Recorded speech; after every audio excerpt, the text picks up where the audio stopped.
LiSTNR production. Hey, Tara Cassidy with you. Happy Friday and welcome to The Briefing. Taylor Swift spent the last week dominating both the charts and headlines with the release of her new album. And while she's smashing records, some fans are asking whether she's more focused on sales over substance. When you've got an artist like Taylor who has managed to quite successfully do country, do pop, do kind of indie folk, she is somebody that can wear so many hats. And so I think almost to her detriment, we have very, very high expectations for her. That deep dive into the strategy behind Taylor Swift's life of a showgirl is coming up in the second half of this episode. First though, let's get into the headlines with Spyrou. It's Friday the 10th of October. Hey Tara, and to you listening. A man who used social media to threaten Anthony Albanese's life posted saying he was prepared to, quote, sacrifice himself for the people. It's alleged 40-year-old Norman Lake posted to Facebook last month saying, quote, mark my words, I will kill the Australian Prime Minister. He also stated he would carry out the act for God and the public as he didn't have much to live for and to watch the news in 2 weeks. His social media page shows a photo of him looking down the scope of a rifle with the Brisbane Magistrates Court hearing Lake had weapons training, having once attended an Australian Federal Police boot camp. Now, the AFP raided Norman Lake's Moreton Bay property a few days after he made that post, after receiving an anonymous tip-off. The court heard he'd been drinking, was angry and depressed, with prosecutors detailing a lengthy criminal history interstate, including break-and-enters, striking a man with a car before running him over multiple times, and an assault on a security guard where he described himself as a sovereign citizen. Lake's defence lawyer argued the threats against the PM were nothing more than the ramblings of a drunken man and that he'd tried to undo the damage the following day and never acted on them. In handing down his decision, the magistrate told the court he needed to consider the current political climate, saying the days are gone where such threats might be considered the nonsensical behaviour of a disgruntled constituent. Lake's bail was refused and he was remanded in custody with the matter to return to court next month. TV presenter, podcaster and content creator Abbie Chatfield has been ordered to pay more than $100,000 by the federal court for defaming her former best friend of 10 years. The host of hit podcast It's a Lot with Abbie Chatfield posted a series of Instagram stories back in May relating to Heath Kelly and what she claimed were his views around genocide and the slaughter of children and gay men. The stories also featured screenshots of their private DMs where Kelly celebrated the fact that Greens leader Adam Band had lost his seat at the election. Chatfield, who had been supportive of the Greens in the lead up to the election, called out Kelly, labelling him a number of names in those posts. Yeah, and she also tagged him in those posts, which Kelly argued was deliberately done to try and mobilise some of her 500,000 Instagram followers to send him hate. Kelly says he received numerous messages expressing negative reactions and sentiments to the story and himself, taking it to the federal court where he also claimed that he and Abbie shared up to 150 mutual contacts, and so the post was likely to have been viewed by a significant part of his social media network. He also argued that his reasonable expectation of being able to send messages to Chatfield privately and in confidence were violated. Now, Abbie did not contest his claim, with the court ordering she pay $79,000 to Kelly, as well as his legal fees, which are estimated to cost around $30,000. Yeah, now obviously this stemmed from what's going on in the Middle East and in Gaza, which briefly to keep you up to speed on the peace deal that's being agreed on. We know that Israel's security cabinet is meeting at the moment to give the final approval there. If ticked off, the ceasefire will begin within 24 hours, with Donald Trump this morning saying hostages and prisoners from both sides could be returned as early as Monday or Tuesday. One of the men found guilty of raping French woman Gisele Pelicot in one of the highest profile and disturbing rape cases in the world has lost his appeal and instead handed extra time on his sentence. For more than a decade, Gisele Pelicot's husband, Dominique, drugged his wife of over 50 years with sedatives and then recruited strangers online, allowing them to abuse her while he filmed. He and 50 men were found guilty last year, among them a 44-year-old construction worker named Hazametin Dorgan. In the landmark case, Dorgan was convicted and sentenced to 9 years in prison, eligible for parole after 5. However, he later appealed the decision, arguing he was not a rapist, insisting he thought the sexual activity pregnancy was consensual and was lured there by Pelicot's husband. He was the only one of the 50 men to appeal their conviction. Earlier this week, at his appeal retrial, the court heard from witnesses including Dominique Pelicot, who was sentenced to 20 years for organising the assaults. He and others testified, saying the 44-year-old was fully aware that Gisele was asleep while he was assaulting her, and that was supported by graphic videos of the encounters shown to the jury. Now, Gisele Pelicot actually spoke at the proceedings herself, telling the court that Dorgan must take responsibility for raping her and that she did not give him consent and told him to stop hiding behind his cowardice. Now, the jury went on to again find Dorgan guilty, with the judge actually increasing his sentence by a year to a total head sentence of 10 years. Leaving court, Gisele was met with a huge crowd of supporters and applause in scenes that almost looked like a march of solidarity, with people walking with her all the way up the street. Gisele's become somewhat of a feminist icon around the globe, Chris, and a real voice for survivors, with her case actually since responsible for a lot of reform in France in relation to its rape and sexual assault laws. Staying overseas and to the US, where authorities have opened an investigation into Tesla's self-driving cars after a series of crashes. The National Highway Traffic Safety Administration says the car maker's self-driving technology was inducing vehicle behaviour that violates traffic safety laws after receiving reports of multiple Teslas driving through red traffic lights and driving against traffic when changing lanes. The agency says an estimated 2.9 million cars equipped with the technology will fall under its investigation after 6 crashes were caused, 4 of which resulted in injuries. Yeah, and look, this is the same tech, by the way, that's available to some Aussie Tesla owners at the moment that actually allows their cars to take off, brake, navigate intersections and park independently, but under the supervision of a driver. Now, the Safety Administration has spent the past year looking into this tech after 4 crashed in low visibility conditions caused by sun glare, fog or airborne dust, and one of them was fatal back in 2023. Now, they're urging Tesla to take action to address these latest issues of red lights and driving against traffic, noting that in some instances, drivers were given little notice or opportunity to try and intervene. And look, Tesla is already under investigation by the NHTSA over its door locks as well, after reports of kids getting trapped inside Model Ys, and some owners even had to smash windows to get them out. Yeah, and it'd be very interesting to see how this latest investigation pans out, because obviously the law is still developing in this space, and I can see people, myself included, who might just blame the tech if something goes wrong on the road. But look, the agency says that's not the case here. Here, the technology was being used and it wasn't under driver control. And Woolworths has responded to an angry rant by One Nation Senator Pauline Hanson, who has sprayed our top 2 supermarket giants for selling crappy bags that break on customers. I'm sure many of you are used to this. You buy these cheap rubbish bags that split and break on you all the time. I'm over it. I'm so angry about this. And 25 cents a bag. So for the cost of living, I'm telling Woolies and Coles, get your act together with the bags. And that was her chucking those bags in the bin, by the way. Now, since posting this video to social media, it's racked up millions of views. It's actually gone viral, and many viewers are agreeing with her, Chris. Yeah, and look, let me just tell you, the quote, "get your act together with the bags," is something that's very popular among Western Sydney at the moment, let me tell you. So, since Woolies has broken their silence with a spokesperson saying the customers have a range of bags available to them that, you know, we all have to pay for, and they disputed Hanson's poor quality claims, saying their bags are regularly tested, can carry up to 6 kilos, and are easily recycled. Yeah, look, I am sorry, Woolworths, but I think this is one debate that they are not going to win, because let's be real, who hasn't got a Woolies paper bag tear saga while bringing in the groceries in their lifetime, or 10? I think it's almost a rite of passage into adulthood, I'd say. Yeah, I mean, there's absolutely nothing more humbling than having, 10 apples rolling down the side of the street. as you're unpacking your Woolies shopping.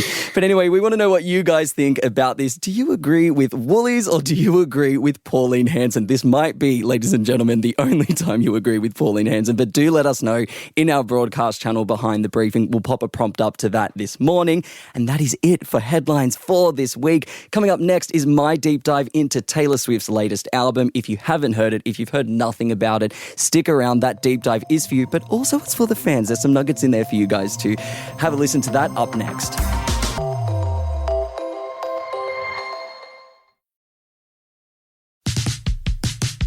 Have you heard about this artist who's got 14 Grammys? She's actually the world's richest female muso and holds the record for the highest grossing tour of all time. Well, apparently she dropped her 12th studio album last week, and that's crazy because I didn't hear a single thing about it. We're of course talking about the showgirl herself, Taylor Swift! Taylor Swift, the life of a showgirl. The life of a showgirl. Life of a showgirl. Today is Showgirl Day. It's the shortest album Swift has released since her debut in 2006. And her fans aren't just listening, they've gone into meltdown over the release. Yes, Taylor Swift's Life of a Showgirl is out for the world's ears, and as expected, the world has its thoughts. Now, while the reviews might be mixed, the numbers are singing a whole other tune, with Taylor just shattering a major record, racking up more than 3.5 million album streams and sales in the first week alone, a record previously held by Adele. Hello.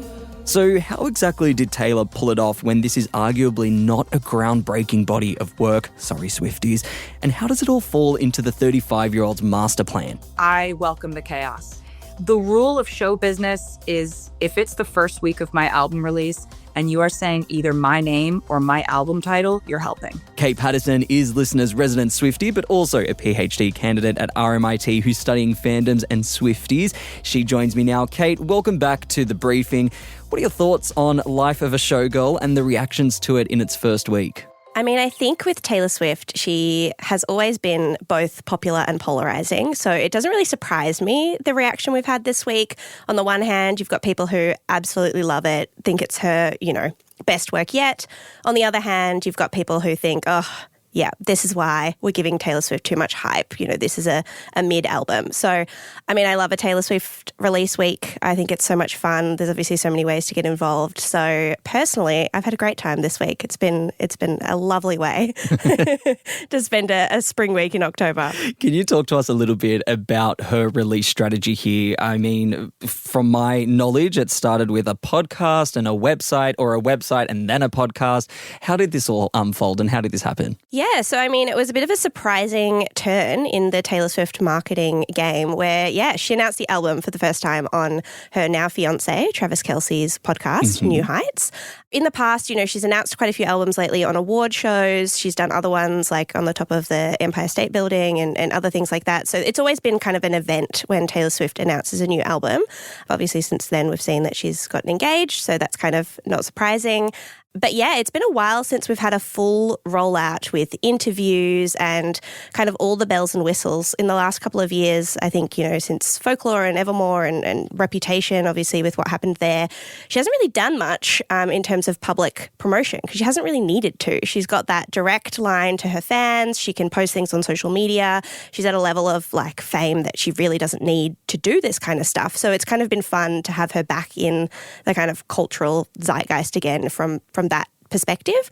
No lead single, so we just got the whole thing on Friday in one hit, and then obviously, the cinema events over the weekend. But yeah, it kind of, she loves a countdown. She loves to build that anticipation and hype. I definitely at 2 p.m. on Friday was there ready to press play and engage with everybody. So I think it's been a little bit of a shift from what she's done in the past, but I think she's really embracing this kind of era of her showgirl life, and so that's definitely come through. Yeah, and something I found interesting is that, she's hitting up the traditional routes as well. Like she has hit up Jimmy Fallon, she's hit up Graham Norton, so she is giving mainstream audiences that little, a taste of what's to come, and she's also treating her fans to it as well. Something that I've seen come through that I found interesting is certain fans calling out her obsession with sales and numbers. What can you tell us about that? It's not something that's new, her releasing limited edition vinyls, CDs, merchandise, all of that stuff that's part of the Taylor Swift playbook. We've seen it time and time again. I think at the moment, given that she's obviously a billionaire, it's something that we don't always love to think about because, you know, the state of the world, there's obviously some very, very rich people and some people who aren't in that kind of situation. And so I think for this release in particular, I think some people have an issue with it more so than in other years because there's just so many variants and it kind of is expected that perhaps those extra variants are giving you extra pieces of the album, so extra poems and stories. And I think in the past, maybe it's been seen as more of like a nice to have if you're a fan. If you want to, you can buy the extra copies and that's something that you can add to your collection and do kind of part of that. But I think for some people now, it's kind of like she's already doing so well. She's clearly chasing, you know, those record-breaking numbers and she's on track to do that. So it's definitely part of the marketing strategy. You can see why she's doing it. So yeah, it's been really interesting, I think, seeing the discourse over the last week just about that in particular with all of those limited edition things and how it's kind of seeming to hit a little bit of a point with people now that maybe in the past it hadn't done so much. Well, speaking of discussions, we know the Swifties love to investigate every body of work that Taylor Swift drops, and she's known for her Easter eggs, the little trinkets and little stories that she gives us in her albums. What are the top Easter eggs that are coming through on this album? I mean, there's been lots of speculation. As we've said, because she's been doing interviews, it's funny because she's kind of confirmed and denied certain things, which in the past we've maybe not had as much of that. So she did confirm over the last couple of days that if you look at all of the track lists for The Life of a Showgirl, it actually makes up the Eras Tour stage. So like the shape of the stage from the Eras Tour. So that was one. There's obviously little hints to who different songs are about. So, you know, people thinking that Actually Romantic is perhaps a response to Charli XCX's song Sympathy is a Knife. We've got Wood, obviously, being about Travis Kelce. What in particular, Kate Pattison? What's Wood about? It's just about superstitions. No, she loves a little innuendo on this album. But yeah, I think there's still heaps to unpack. So all part of the fun of it. Yeah, and I mean, if it shows us anything and kind of the main takeaway that we all got from the Global Eras Tour is that nothing that Taylor Swift does is unintentional or accidental. So with that in mind, what was the intention of this album, do you think? She kind of talks about each album being kind of a moment in her life. So obviously with the Tortured Poets Department, she was miserable. I think she said that herself, you know, post-breakup, feeling all of the feels. That was a kind of word vomit in the best way of kind of how she was feeling at that time.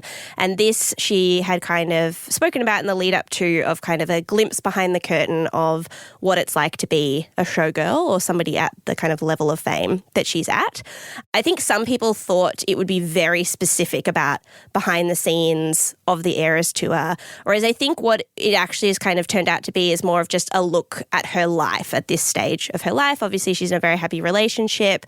She's been touring. She's been, you know, having these kind of levels of fame that there aren't many other people who have. And so I think quite a few of the songs are kind of reflections on the both sides of that, the positives and negatives and the being perceived by millions of people and the different kind of ways that happens. And I think for this one, it's obviously a happy pop album that is in the mix of all of the range of different albums that we have from Taylor Swift at this point. Yeah, well, I mean, my first takeaway when I first listened to it was, oh, this really sounds like an album that she worked on the Eras Tour, because there were a lot of subtle nods to all the bodies of work and all the albums that she's released in the past.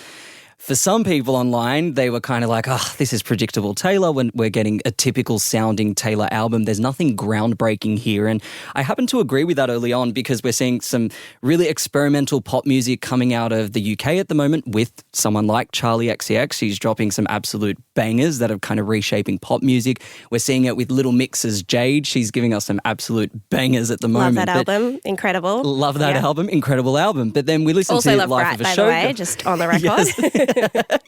But then we get to Life of a Showgirl and it is very textbook Taylor, I feel. But it does make me wonder, why does Taylor have to reinvent herself? Why are we putting this expectation on her to reinvent if the thing that she does works? Why are we expecting something different from her? I think we had a similar conversation when Gaga released Mayhem earlier in the year, where there was all this talk about, she's reheating her nachos. It's like back to that classic Gaga sound. And, both Gaga has said and others have said too that, when you've got a sound that works, and that's something that resonates with audiences, why are we expecting particularly female artists in the industry to constantly reinvent themselves? And that's something that Taylor spoke about on Miss Americana, sort of post-Lover, talking about making music for a few more years while people are still happy to tolerate her, and how she kind of feels like she keeps having to one-up herself and change things up. And I think when you've got an artist like Taylor who has managed to quite successfully do country, do pop, do kind of indie folk, she is somebody that can wear so many hats. And so I think almost to her detriment, we have very, very high expectations for her. She's got a song called Eldest Daughter. I think she very much is kind of the eldest daughter of the industry in a lot of ways, that we're just expect this level of perfectionism.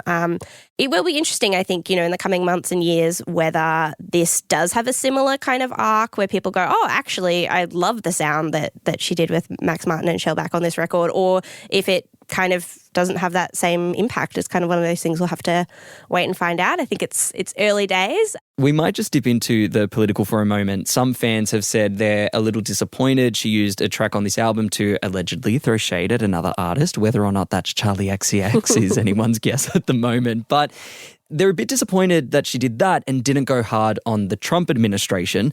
What do you make of those criticisms? Taylor Swift, for the first 2/3 of her career to date, was very conscious of not speaking politically. She didn't really think it was her place. And then we saw in Miss Americana, the documentary that came out a few years ago, that she really regretted not speaking out during the 2016 presidential election where Trump won.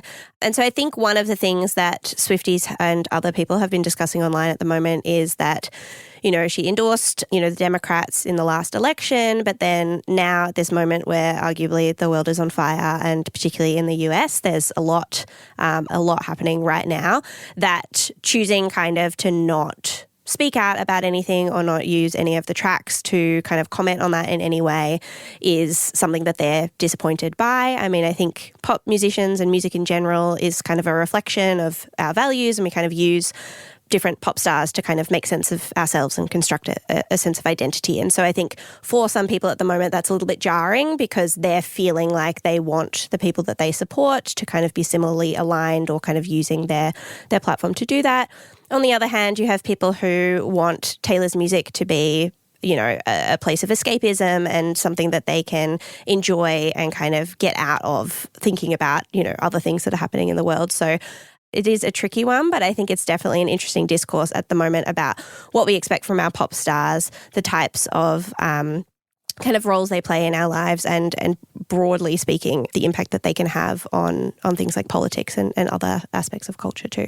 Kate, before we let you go, I will ask you, looking ahead, week 1 of Life of a Showgirl is now done and dusted. What are we to expect in the weeks, months, years ahead? I know that Taylor's got it mapped out. Do you have any insight you can share with us? I mean, I wish I knew what was going on in her head. If I had that in with her or Tree, it would be marvellous. But yeah, I think she's going to stick with this for a little while. I mean, she's kind of spoken about she's got no intention of touring anytime soon, kind of just off the back of the Eras tour. So yeah, she said very matter-of-factly, this is not her last album. She's still going to be making music. So, I mean, she's been producing them every kind of 18 months at this point. So maybe she'll keep that up. Maybe she'll take a little bit of a break. I think she'll continue to be part of the zeitgeist for a very long time. So I'm sure we'll be talking about her at length over the months and years to come either way. Absolutely. Kate Pattison, until next time Taylor drops a new album or a significant body of work, thank you so much for joining us again on The Briefing.